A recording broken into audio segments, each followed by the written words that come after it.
hablar de temas relevantes, temas importantes que se necesitan abordar sin censura. Saludo con mucho gusto a Renata Turrent, asesora en políticas públicas, amiga de este espacio Libre como el Viento. Renata, ¿cómo te va? Querido amigo, qué gusto estar en tu espacio con toda tu hermosa audiencia en esta mesa a platicar de este striptease que están haciendo los conservadores con los libros. Claro que sí, vamos a hablar de todo lo que ustedes quieran. Déjame saludar también al maestro Francisco Paco Cruz, periodista independiente, escritor, autor de 2 de los libros más vendidos en nuestros días, García Luna, El Señor de la Muerte, y Las Damas del Poder. Querido Paco, te saludo con mucho gusto. ¿Cómo Vicente, estás? ¿cómo estás? A Renata, ¿cómo estás? Sí, sí, bien, dice Renata, más que un striptease, un abrazo para los dos, una cuestión muy, verdaderamente no sé qué están haciendo. Sí, no sé qué están haciendo, no sé quién les va a creer, y mira, solo hay que ver a la historia, lo que pasó en campañas recientes de odio, así que están condenadas, creo que a lo mismo, Vicente. Buenos días a los dos, o buenas tardes ya. Buenas tardes. Oigan, a ver, Renata, en medio de tanto ruido y de guerra sucia contra el presidente, ¿cómo tenemos que entender, con mucho respeto, obviamente, cómo tenemos que entender que el ingeniero Cuauhtémoc Cárdenas vaya con Adela Micha y, entre otras cosas, diga que, en definitiva y con toda la contundencia, de acuerdo a lo que él entiende, Rosario Robles fue una presa política, y dice: estoy convencido? Hay que recordar que Rosario Robles fue sucesora de Cuauhtémoc Cárdenas cuando él buscó por tercera ocasión la presidencia. Y bueno, pues para mí es no me ayudes, compadre, estás viendo cómo está el río revuelto. Y pues si somos todos parte de esta transformación, no lo sé, está para el debate. Qué cosa, ¿no? Qué tiempos para ir con un medio que es obviamente anti 4T como el de Adela Micha. Y bueno, pues el presidente, desde mi opinión, jugando con todo respeto y que en paz descanse, un Porfirio Muñoz Ledo. Pero Renata, te escucho como si no faltara, como si no fuera suficiente ahora esto, pero escucho tus opiniones, tus comentarios, Renata, ante tantas cosas que están en la mesa. Absolutamente. Yo, la verdad es que lamento mucho ver estos desplantes del ingeniero Cárdenas. Ahorita ahondo un poco más en a qué me refiero, pero creo que me gustaría empezar mi intervención retomando esta frase que dice el presidente de que a todos nosotros nos juzgará la historia, pero hasta el final de nuestras trayectorias, ¿no? No solamente por un pedazo de nuestras trayectorias, sino incluyendo las últimas, la última etapa de nuestras vidas, y que, como bien mencionas, el caso de Porfirio Muñoz Ledo, digo, además, en el caso específico de él, tiene todas estas acusaciones de acoso y de abuso sexual que fueron muy graves a lo largo de su carrera, pero que en específico ese tramo final de su carrera, pues digamos que tomó decisiones políticas muy alejadas a los valores que él había tratado de defender a lo largo de su carrera. Y mucho creo que le ha sucedido al ingeniero Cárdenas. Lo digo desgraciadamente porque creo que él, por supuesto, nadie le quita que haya ayudado a avanzar la izquierda de nuestro país en su tiempo, pero que, insisto, esta frase importante del presidente, con esa grandísima conciencia histórica que tiene el presidente López Obrador sobre cómo acabamos nuestras carreras, nuestra vida política, y que ese último tramo también constituye la manera en la que se nos va a juzgar, o que la historia nos va a juzgar a todos y a todas, pero en específico, por supuesto, a los personajes públicos. Creo además, no solamente la equivocación, como tú bien mencionas, de ir con un medio como Adela Micha, que ha difundido noticias falsas, que es un medio que sirve para golpear, la verdad, sino que además de todo, entrarle a un tema de una falsa acusación de presos políticos, porque la derecha en nuestro país, la derecha más rancia de nuestro país, Anaya, Felipe Calderón, toda esa banda de rufianes, con todo respeto, se han colgado de esa narrativa de que es una persecución política, incluso Xóchitl Gálvez, ¿no? Ahorita que se cuelga de verdad como ¿cómo lo diré para que no se oiga tan mal? Pero se cuelga de las mañaneras, se cuelga del presidente todos los días, porque es obvio que esta supuesta inflada que tiene, pues es efímera y es dependiente de la narrativa de la plataforma del presidente, y ella lo sabe, ¿no? Entonces, esa narrativa de que es una persecución política, de que el gobierno está usando el aparato del Estado para perseguir opositores políticos, es una narrativa muy peligrosa porque la derecha la sabe instrumentalizar, no solamente con los poderes fácticos de este país, sino incluso con intereses extranjeros, con Estados Unidos, que siempre está muy atento en ver cómo se mete en la política interna de nuestro país, etcétera, y que además a mí me gustaría recordar que la misma gente, el mismo sector de la derecha de este país que ha insistido en que existe un uso del aparato del Estado para perseguir opositores políticos, es la misma gente que en 2022, cuando fue la consulta para juicio a expresidentes, 2021, 2022, 2021 creo que fue sí, 2021, porque 2022 fue la revocación. En 2021, en agosto de 2021, fue la misma gente que decía, la ley es la ley no se consulta, la ley se aplica, pero que a conveniencia, en el instante en el que se trata de aplicar la ley, entonces se voltean y dicen, persecución política. Abonar a esa narrativa es abonar a la impunidad que ha dominado la vida pública de nuestro país y es antidemocrático, es estar a favor de la impunidad, es deshonesto, por supuesto. Entonces, pues sí me sorprende, no es la primera vez que el ingeniero Cárdenas lo ha hecho así, pero me sorprende y en realidad lo lamento de manera muy genuina, lamento ver estas posturas que últimamente ha tomado el ingeniero y que en realidad, y con esto cierro, ha hecho un papel donde va y viene. No sé si recuerdan esa vez que lo metieron a este foro, que era uno de los foros más de va por México, más por México, sí por México, y que al final él manda una carta, el presidente lo aborda el tema de manera muy respetuosa en la mañanera, y un día después él dice, a mí ni me avisaron que estaba convocado, yo no voy a ir a ese foro, etcétera. Entonces, ese va y viene, creo que también muestra mucho el lugar en el que él está actualmente y que, pues desgraciadamente para la historia que él hizo en años más recientes, pues no lo dejará muy bien parado históricamente y que ojalá pues se revierta, ¿no?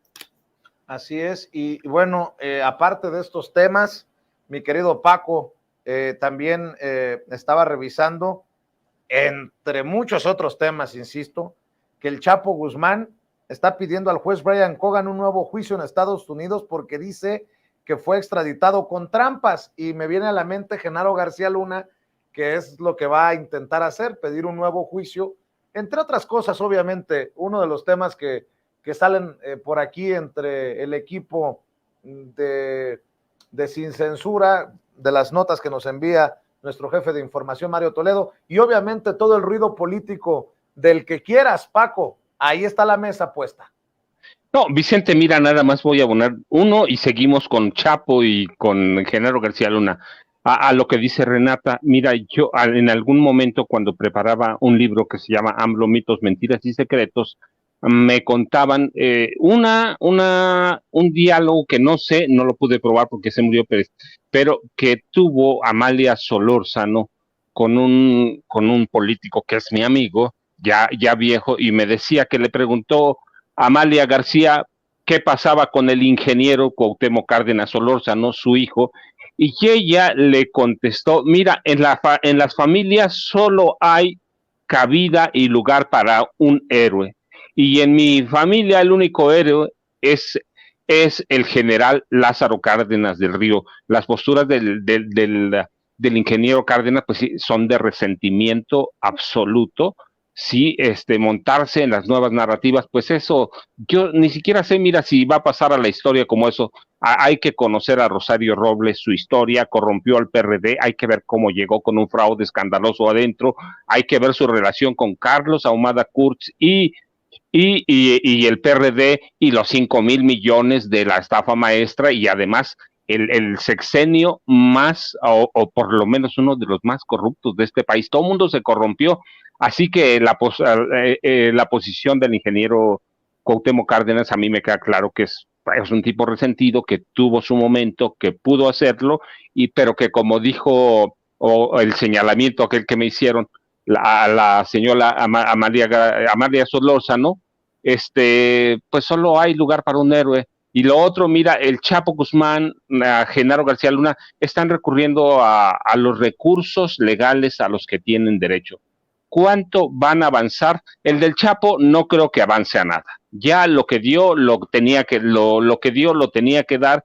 El Chapo ya no tiene más información, no tiene nada que le pueda interesar al gobierno de Estados Unidos. ¿A quién puede ofrecer? ¿La cabeza de quién? Que se violaron sus derechos, todo. Mira, todos los presos dicen eso. El Chapo va a pasar toda su vida en la cárcel, a menos que entregue una bomba y no la tiene. El caso de Genaro García Luna sí es bien diferente. Es bien diferente, yo no lo he comentado, lo he documentado, tiene por lo menos 7 millones de expedientes en sus archivos personales. ¿A dónde están? Pues solamente su hijo puede saber, porque él iba a encabezar las empresas privadas que organizaba Genaro García Luna, que se iban a dedicar al espionaje privado.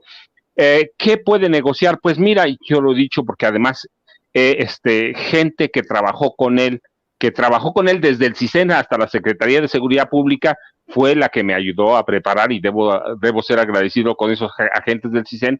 Me entregó documentación como la misma de Genaro.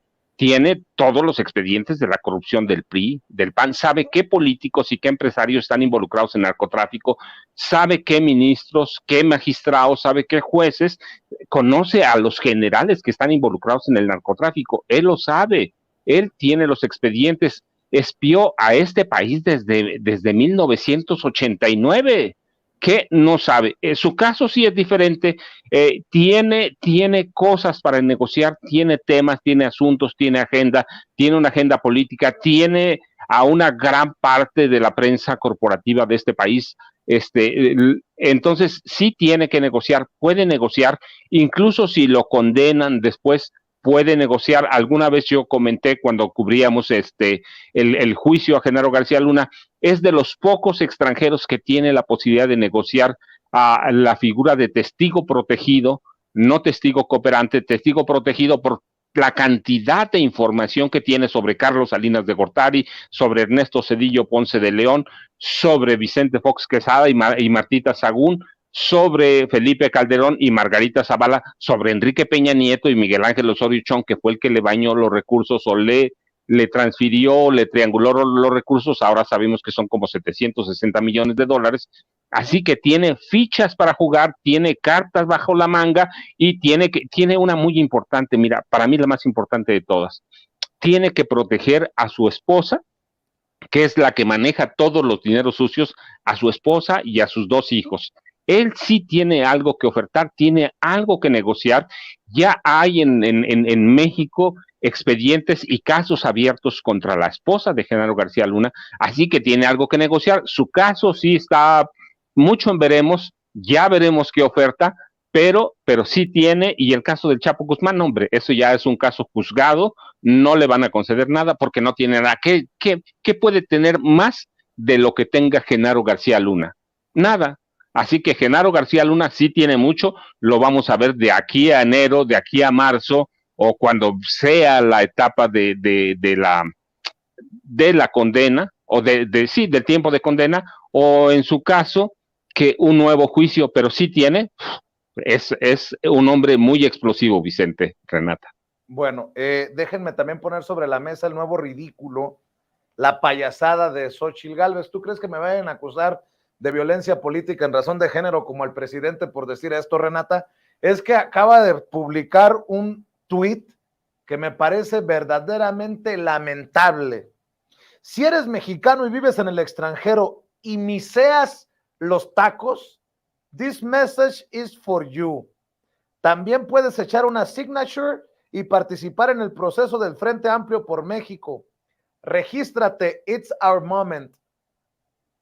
¿Qué es esta porquería? Incluso los que hablan Spanglish no hablan así. Bueno, que ahí está, mira. Yo lo acabo de ver y dije, Renata puede desmenuzar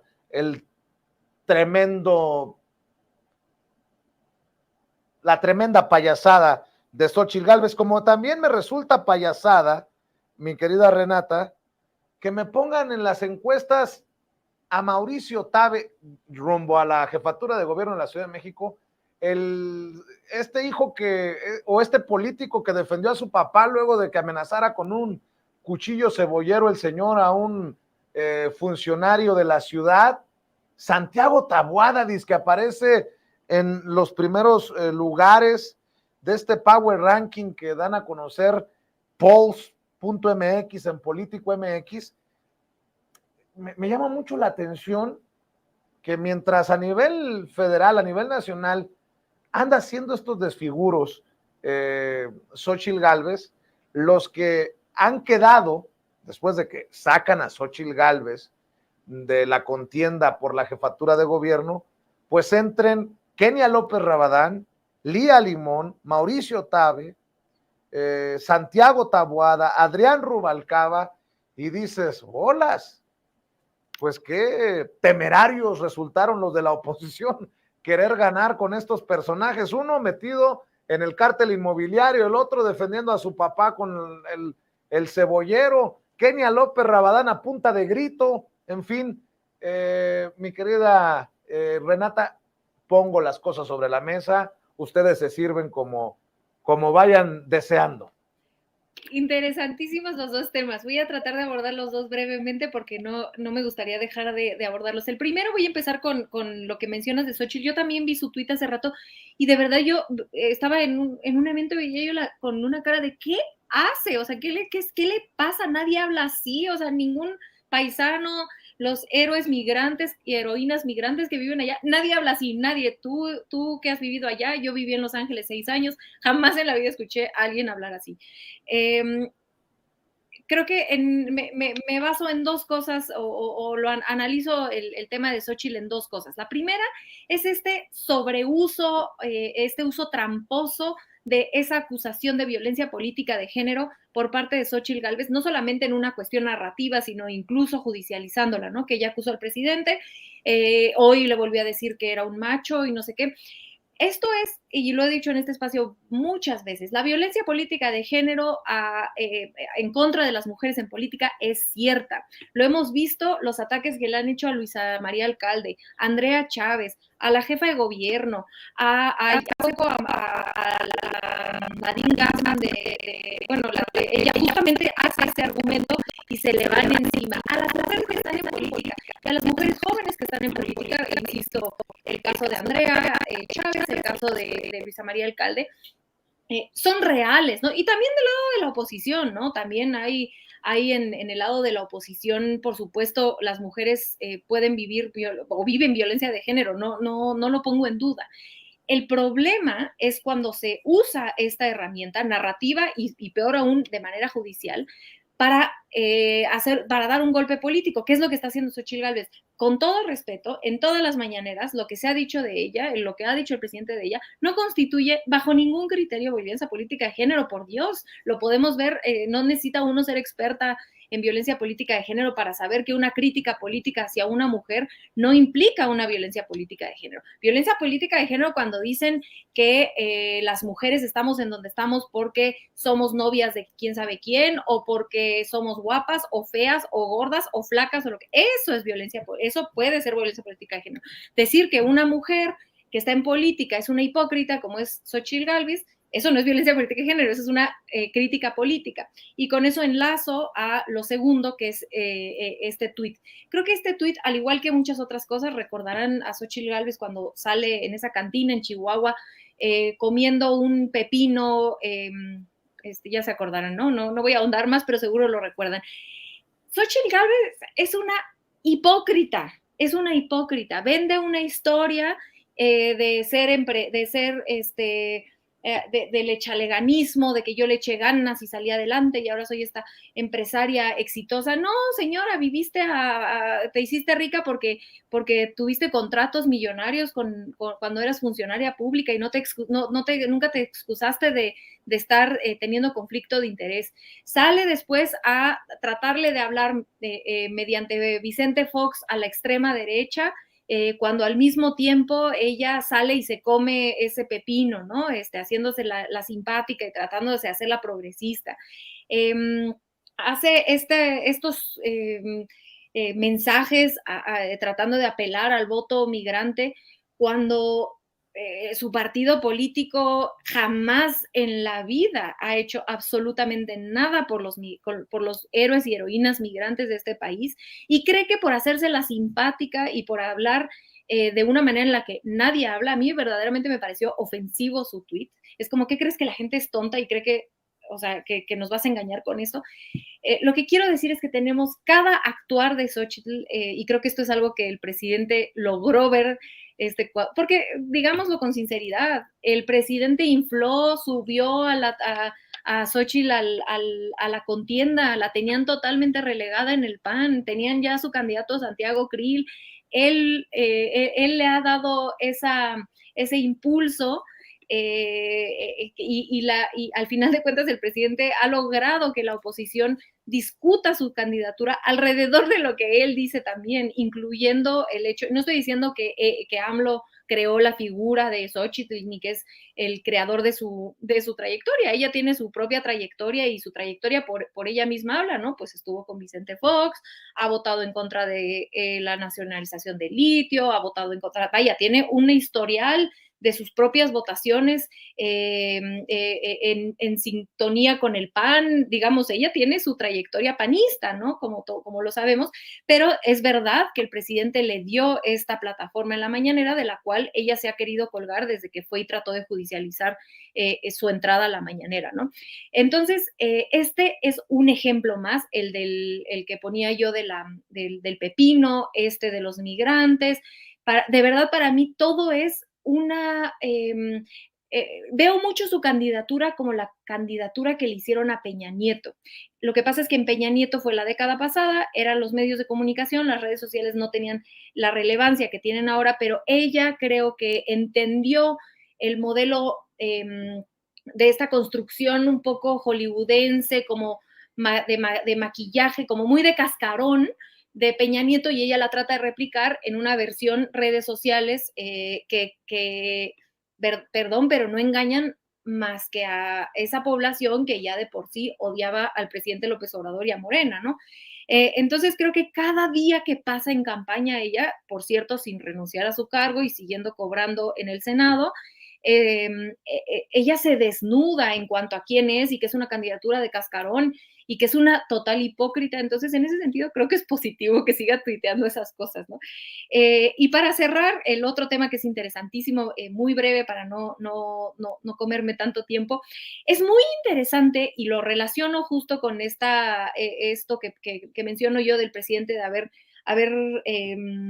hablado de Xochitl Gálvez como posible candidata a la presidencia en sus mañaneras, y que al final de cuentas, insisto, el presidente López Obrador logra influir en las decisiones internas que tiene la alianza del PRI y el PAN, porque ella iba ella, digamos, su aspiración era ir para jefa de gobierno en la Ciudad de México, y al final pues le endoraron la píldora y acabó subiéndose al ring de la presidencia o de la búsqueda de la presidencia, y entonces dejan la Ciudad de México con personajes impresentables, como tú ya mencionas, ¿no? O sea, aquí se compite se lo están peleando entre Santiago Taboada, que tiene no sé cuántos departamentos, que todos sus aliados políticos que dominan la Ciudad de México aquí están implicados en este esquema de corrupción del cártel inmobiliario, que dicho sea de paso, también Xochitl lo hizo de manera un poco más sofisticada, pero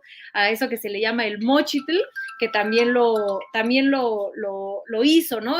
Cuando ella era delegada en Miguel Hidalgo, lo que ella hacía era que les daba permisos para construir de más o permisos que no necesariamente se tendrían que haber dado, a cambio de que contrataran a sus empresas para dar mantenimiento, para hacer X o Y cosa, ¿no? Entonces es un poco el mismo esquema que tenían los Santiago Taboadas, pero de manera un poco más sofisticada, que algunos compañeros de manera, creo yo, muy ingeniosa le han llamado el mochitl.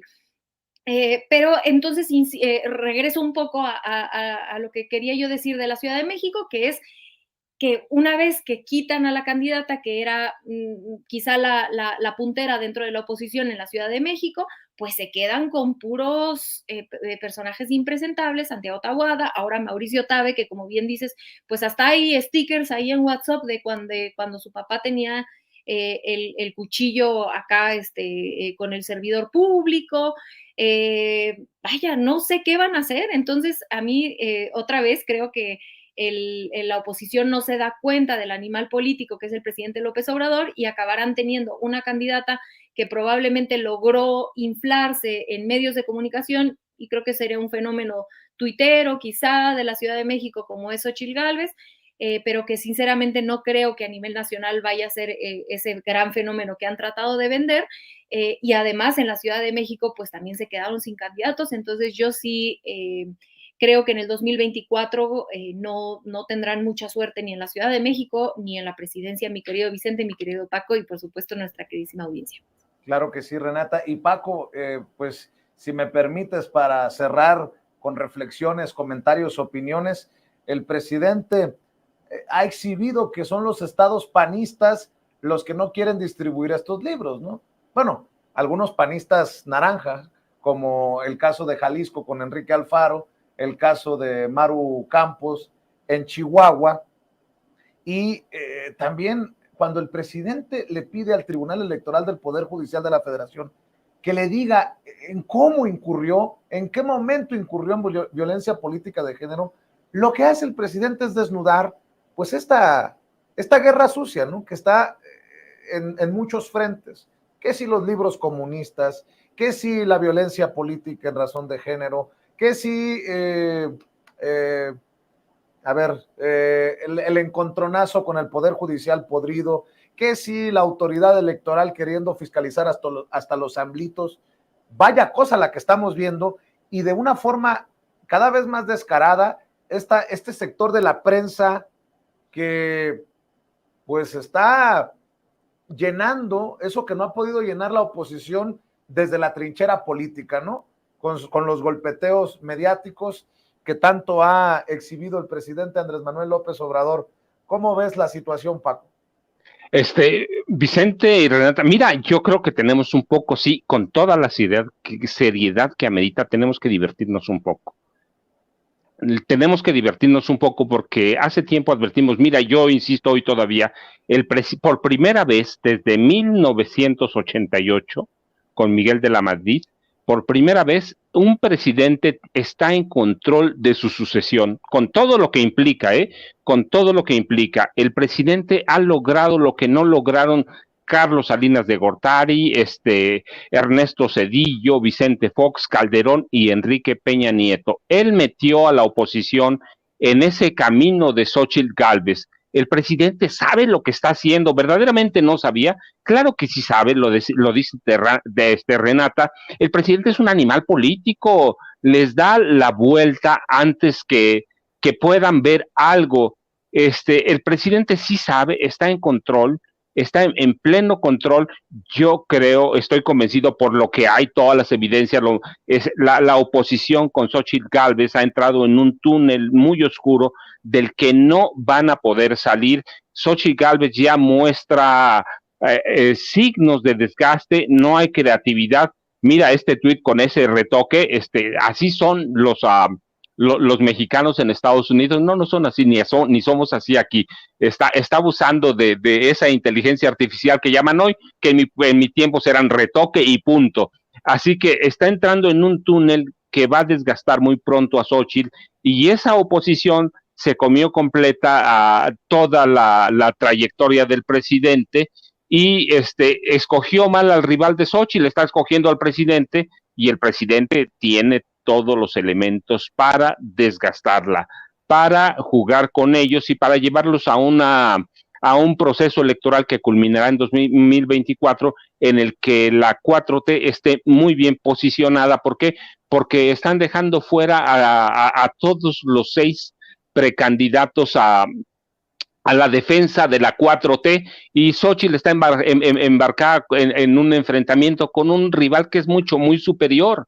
Ella tiene razón, Renata, no solo es, yo digo, es un Peña, ella es un Peña combinada con un Vicente Fox Quesada en 2000, una fabricación artificial que se va a derrumbar. Antes, en 2000 y en 2012, verdaderamente la gente aceptó muchas cosas porque los medios de comunicación todavía alternativos no cobraban la relevancia que tienen hoy.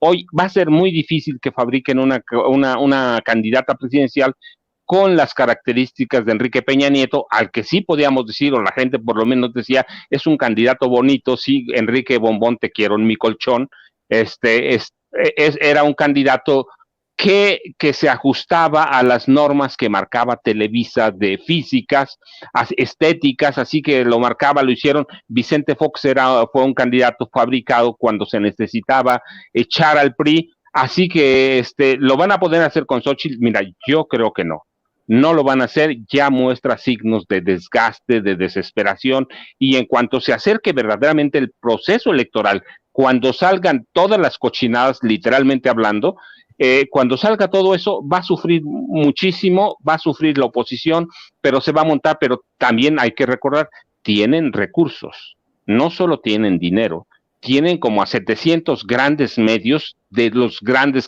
la gran prensa que llamaban entonces, están con ellos, están desesperados. Los ingresos que recibían los tienen muy desesperados. Hay una gran prensa que sigue recibiendo recursos, pero no lo que recibían. Entonces creo que se van a desgastar y no van a poder salir de ese túnel, sino a través de argucias como la que tienen. Mira, la violencia política en razón de género tiene su razón de ser, existe, sí existe, pero con el caso Xóchitl estamos viendo que puede ser un término que ya no apunte a la igualdad, sino que amenace en convertirse en un arma política, que va a meter después en verdaderos problemas a lo que es la violencia en razón de género, no política, sino hemos visto, por ejemplo, a Ricardo Salinas Pliego en los términos en los que se dirige a la secretaria general de Morena, a Citlali Hernández, así que, pero cuando no les guste algo, van a recurrir mucho a ese término. Mira, a mí me asusta porque ahora ella puede hablar lo que sea y ampararse en la violencia política en razón de género, ampararse en la protección que le da, o la inmunidad que le da la legislatura, la senaduría, el escaño en el Senado. Así que me parece que va a ser muy peligroso que queden a salvo algunos crímenes políticos como pillerías, la corrupción, el tráfico de influencias y la triangulación de recursos públicos. No, sí los triangulé, pero es violencia política. Así que me preocupa eso, me preocupa que la violencia en razón de género se convierta en un término que pueda ser usado políticamente, cuando en este país sí tenemos una violencia de género bastante grave y que debemos atender, Vicente y Renata. Claro que sí, maestro, pues sigamos invitando a esta audiencia diferente, inteligente, a buscar las damas del poder. Ahora que reapareció Vicente Fox, pues más que nunca es importante saber cómo se manejan y cómo se han manejado las damas del poder alrededor de los presidentes. Miren, con un tuit escrito con las patas, reaparece Vicente Fox. A uno lo cayó la autoridad, a otro lo cayó sus dichos. Mire, está mal escrito, pues lo cayó sus dichos malinterpretados y magnificados. Aquí regreso a mi tarea habitual, sumar mis dichos y aportaciones de impacto a las corrientes de ciudadanía pública. El zorro. Ya no le den. Pues sigo invitando para que busquen Las Damas del Poder, firmado por el maestro Paco Cruz y García Luna, el Señor de la Muerte. y también que te busquen en redes sociales, Paco. Vicente, muchas gracias. Renata, de veras también muchas gracias. Yo ya sabes, @Paco Cruz Jiménez en Twitter, Francisco Cruz Jiménez en Facebook. Y sí, Vicente, hay que dejar de fumar esa cosa. No sé si la vende o la consume, pero hay que hacerlo porque ese tweet y otros, muchos, son una barbaridad. Gracias a los dos. O si tiene community manager, don Vicente Fox anda arando la tierra y el community manager consumiendo la merca. Mi querida Renata, ¿por qué no cerramos invitando a la audiencia de Sin Censura a tus redes sociales? No tengo duda, como dicen allá en Estados Unidos, getting high on his, quién sabe qué, en his stash, así, pero de que ven que estaba él metido en este tema de la marihuana, se me hace que se la está fumando ese señor toda, porque de verdad que se da una vida, porque quien se ponga a tuitear así no creo que esté en sus 5 sentidos, mi querido Vicente, mi querido Paco. A mí me encuentran en @rturrent en Instagram y en Twitter, y en este bellísimo espacio todos los jueves. Mandarle un abrazo a todo el equipo de producción, por supuesto a mi querido Paco, a ti, amigo queridísimo Vicente, y sobre todo a nuestra audiencia que tanto queremos. Gracias, Renata, saludos, abrazos a Renatitititi. Gracias a los dos. Un abrazo, Paco, también para ti, que pasen excelente día. Por cierto,